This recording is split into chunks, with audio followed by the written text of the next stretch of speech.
Bonjour les amis, moi c'est M. Asseman, prof de PC. Comme c'était convenu, je suis là pour vous aider avec des exercices de renforcement et d'entraînement dans les classes de seconde, première et terminale. Ce matin, j'ai un exercice sur un pendule pesant en classe de terminale CDE. Regardez la figure. Et donc, nous allons donc lancer notre exercice. Mais avant de démarrer cet exercice, je m'en vais dire un grand merci à tous mes abonnés, à ceux qui ne sont pas encore abonnés à ma chaîne. Merci également à vous, mais n'oubliez pas de vous abonner, de liker la vidéo, de me laisser un commentaire pour ne rien manquer de mes prochaines publications. Merci beaucoup. Sans plus tarder, nous allons donc démarrer. Une sphère homogène de rayon de R égale 5 cm et de masse grand M égale 0,2 kg peut tourner sans frottement autour de son axe de révolution horizontale delta. La sphère est traversée suivant un diamètre passant par son centre de symétrie O par une tige T considérée sans masse, portant à son extrémité A une masse ponctuelle, petit m égale à grand M sur 2 égale 0,1 kg. La longueur totale est AB égale à 2L égale 90 cm et OA égale OB égale grand L. On prendra G égale 9,81 mètres par seconde carré. Numéro 1. Montrer que, petit a, la position du centre d'inertie G du système est OG 1 tiers de L. Petit b, le moment d'inertie du système par rapport à delta est Jθ égale M facteur de quoi 2L carré sur 5 plus L carré sur 2. Numéro 2. Le système est dans sa position d'équilibre stable. On l'écarte de sa position d'un angle θ max égale 0,05 rad. Et on lâche sans vitesse initiale à l'instant t égale à 0. Petit a. En utilisant la méthode énergétique, donner la nature du mouvement du système, en déduire la pulsation propre du mouvement, on prendra G égale à 10 mètres par seconde carré. Petit b. Établir l'expression de l'équation horaire θ égale à F de t. Merci. À la question numéro 1, on dit, donc, montrer que la position du centre d'inertie G du système est égale à ça. Donc, on va dire, montrons que la position du centre d'inertie G du système est égale à ceci. Regardez la figure. C'est très simple pour le faire. Alors, nous allons donc, G étant quoi? G, c'est le barycentre du système. Donc, le barycentre. Donc, on va dire G, bary. Voilà. Quel est le centre de gravité de la sphère homogène? C'est le O. Donc, O, affecté par son coefficient, sa masse grand M. Mais quel est le centre de gravité du point ponctuel A? Donc, ça fait A lui-même, affecté par sa masse. Donc, masse, c'est petit m. Donc, on va écrire ici. Ça fait A petit m. Voilà. Maintenant, nous allons rappeler la relation mathématique au niveau du barycentre en disant, ça fait quoi? Ça fait grand M GO plus MGA égale vecteur nul. Maintenant, c'est OG, on demande de trouver. Alors, je vais introduire le point O ici. OK. MGO plus grand M GO plus OA égale vecteur nul. On va développer. Grand M GO plus petit m GO plus quoi? Petit m OA égale vecteur nul. Les deux, on va associer. Donc, ça fait grand M plus petit m GO plus quoi? MOA égale vecteur nul. Alors, on peut remplacer grand M. Donc, nous savons que quoi? Petit m est égal à grand M sur quoi? Sur 2. Alors, on peut tirer grand M en faisant 2 fois petit m. Donc, on va remplacer grand M par 2 fois petit m. Alors, ça fait 2 fois petit m plus m. Ça fait 3 MGO plus MOA. Voilà. Pourquoi j'ai fait ça? À cause de ceci. Comme c'est M ici, donc, comme ça, pour faciliter donc, le travail. Égale 0. Alors, on va permuter le vecteur GO. Donc, je vais encore corriger ça. Vecteur GO. On va permuter le vecteur GO. Ça fait moins 3M OG est égal à moins MOA. Voilà. Je vais ramener ce vecteur de ce côté. Donc, ça fait moins. Alors, OG est égal à quoi? Les moins partent. Ça fait MOA sur 3M Voilà. Donc, on va ramener ça à mesure algébrique est égal à quoi? Les m parts, ça fait OA bar sur 3. Or, OA nous a donné ça ici. OA égale OB égale grand L. Or, OA égale grand L, d'où OG est égal à 1 tiers de grand L. Nous allons donc passer à la question petit b. OK? À la question numéro 1, petit b, on dit montrer que le moment d'inertie du système par rapport à l'axe delta est. Mais comment montrer? Comment déterminer le moment d'inertie? Jθ, c'est le moment d'inertie de l'ensemble. Regardez ici, nous avons notre système qui est là. On nous dit que la masse de la tige est négligeable, donc on n'a pas besoin de ça. Alors, pour trouver le moment d'inertie du système, on va faire moment d'inertie de la sphère homogène plus moment d'inertie de la masse ponctuelle. Alors, on va écrire J0 pour dire J0 va représenter moment d'inertie de la sphère homogène plus maintenant moment d'inertie d'un point ponctuel. Ça fait quoi? Pour trouver le moment d'inertie d'une masse ponctuelle par rapport à l'axe de rotation, on fait sa masse fois la distance qui le sépare avec l'axe de rotation au carré.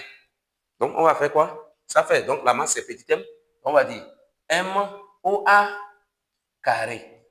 Voilà, c'est ça la formule. Maintenant, quel est le moment d'inertie d'une sphère homogène? Rappelez-vous que ça fait quoi?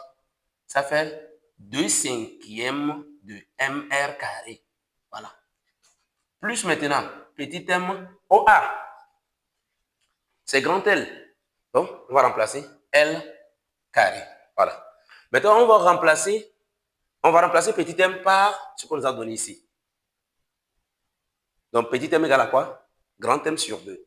Alors, nous avons 2/5 de grand M R carré plus grand M sur 2 L, le tout au carré. On va mettre juste grand M en facteur. Et nous avons ça. D'où le Jθ du système est égal à quoi? Grand M facteur de quoi?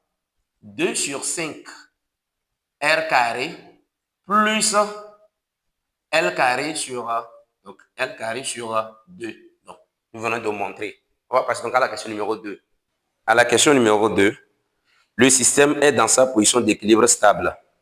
On l'écarte de sa position d'un angle θ, max égale 0,05 radian. Et on lâche sans vitesse initiale à l'instant t égale à 0. Petit a, en utilisant la méthode énergétique, donner la nature du mouvement du système, en déduire la pulsation propre du mouvement. On prendra G égale 10 mètres par seconde carré. Petit b, établir l'expression de l'équation horaire θ égale à f de t. Merci. Voilà. À la question numéro 2, on dit donner la nature du mouvement. Regardez, donc, le système était, donc, on avait la tige contenant donc un point ponctuel là, donc une masse ponctuelle A, à cette position, et on l'a écarté. De cette position, on le lâche sans vitesse initiale. Mais on demande de donner la nature du mouvement du système. Quand on pose cette question, il faut d'abord établir quoi? L'équation différentielle en utilisant quoi? La méthode énergétique. Et comment utiliser la méthode énergétique? Quand on parle de méthode énergétique, c'est pour montrer que l'énergie mécanique se conserve et que la dérivée de cette énergie par rapport à l'angle de balayage θ est égale à 0. Donc, on va dire l'énergie mécanique est égale à quoi? L'énergie cinétique plus l'énergie potentielle de pesanteur. Donc, c'est les deux. On va remplacer. L'énergie mécanique est égale à quoi? Ça fait demi de Jθ du système, θ point au carré. Plus maintenant, ici, ça fait mgh. Donc, m, c'est quoi? C'est la masse de l'ensemble. Donc, grand M plus petit m gh. Où h égale. Donc, on va chercher la hauteur h. Voilà. Pour trouver h, on va faire quoi? Ça fait, on a déjà démontré ça. Donc, ça fait L moins L cosinus θ. Voilà. Voilà. L, c'est tout ça là. Moins L cosinus θ. Donc, c'est ce côté. C'est-à-dire, on va faire OA0 moins OH. OA0, c'est grand L. Maintenant, OH, c'est dans le triangle ici, rectangle en H. Et c'est le côté adjacent à l'angle θ. Alors, lorsqu'on applique cosinus, on aura quoi? Ça fait L cosinus θ. Donc, pour trouver OH, ça fait L cosinus θ. Et donc, c'est ça qui est ici. Ça fait L facteur de quoi? 1 moins cosinus θ. OK. Alors, on va aller, on va remplacer. EM égale à quoi? Demi de J θ point au carré, plus grand M plus petit m, G, L, 1 moins cosinus θ. Voilà, on va se rappeler. On dit pour des oscillations,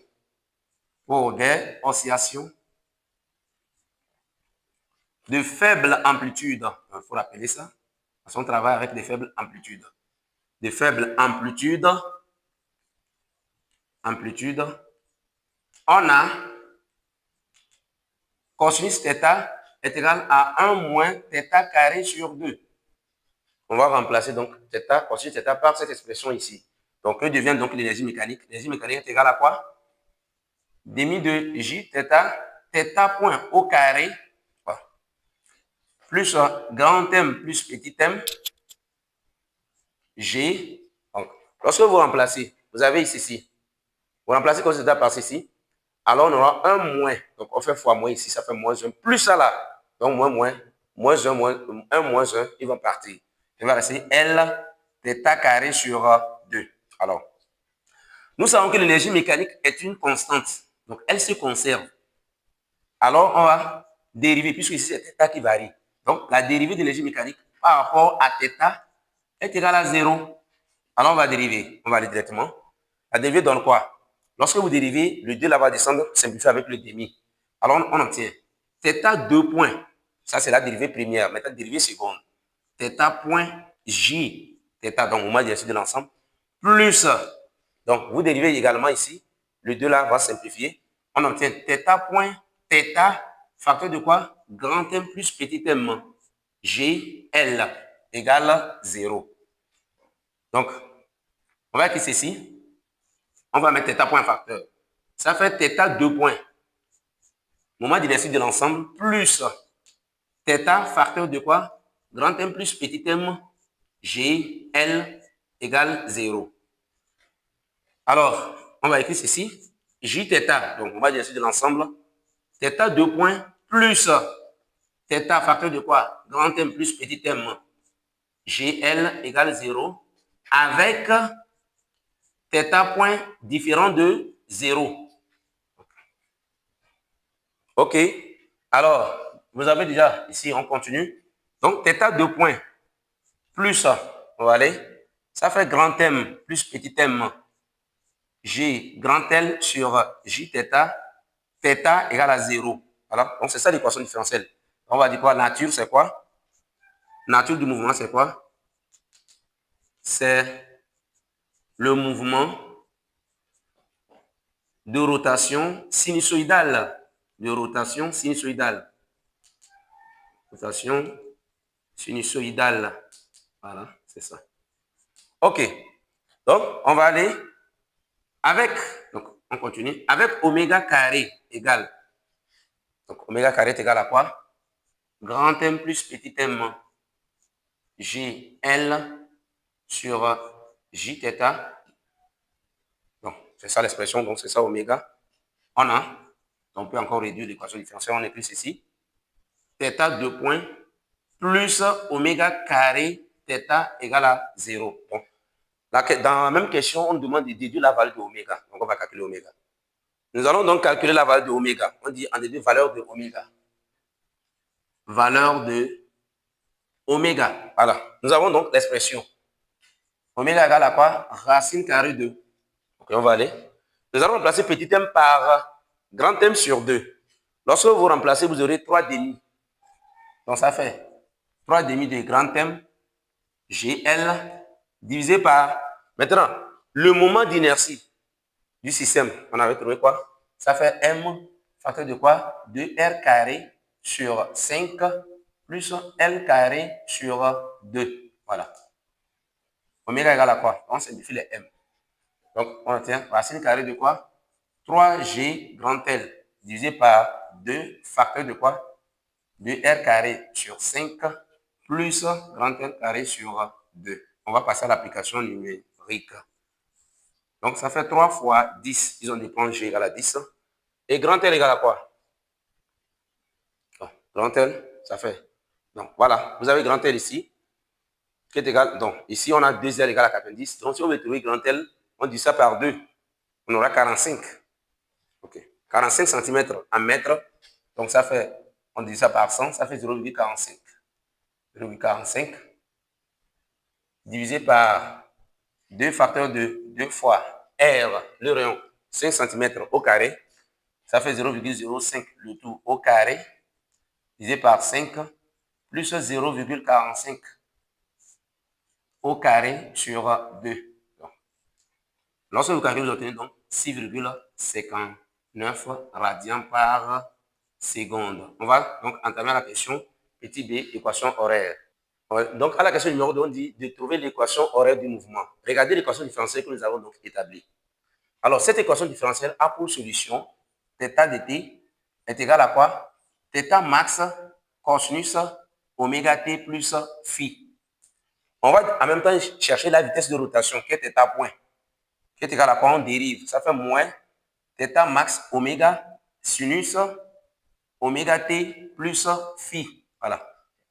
Alors, à t égale à 0, à t égale à 0, θ de t, on va remplacer t égale à 0. Ça fait θ max cosinus phi égale à θ 0. Donc, en fait, θ 0, c'est ça que nous a donné ici, 0,05.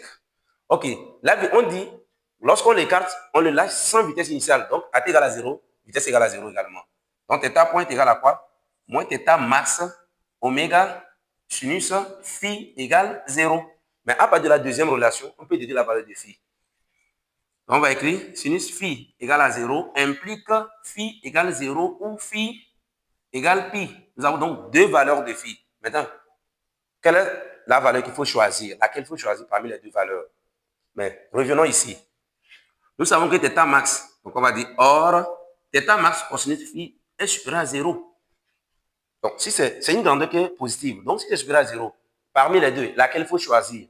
Donc, si vous prenez θ, phi égale à pi, cosinus donne moins 1. Alors, ça veut dire que c'est négatif, on ne sait pas bien. Si vous prenez phi égale à 0, vous allez donc trouver 1. Cosinus 1, donc c'est une valeur positive. Donc finalement, θ max égale à θ 0. Donc phi égale 0. Donc c'est là la valeur de phi ça. Mais avec phi égale à 0, donc quelle est la valeur de θ max? Θ max est égal à θ 0, c'est-à-dire vous remplacez phi ici. Vous allez constater que cosinus 0 donne 1. Et donc finalement, on a l'égalité là. Qui est égal à 0,05 radians. Voilà. On a trouvé donc les valeurs. On peut donc remplacer θ max, oméga et phi, puisque oméga, on a déjà calculé ça. Alors, quelle est l'équation horaire? D'où l'équation horaire de θ t est égale à quoi? 0,05 cosinus 6,59 t. Phi égale à 0. Donc, c'est ça l'équation horaire. Nous sommes donc arrivés à la fin de notre exercice. N'oubliez pas de reprendre cet exercice, de vous abonner à la chaîne pour ne rien manquer de mes prochaines publications et de liker la vidéo et de me laisser un commentaire. Merci beaucoup.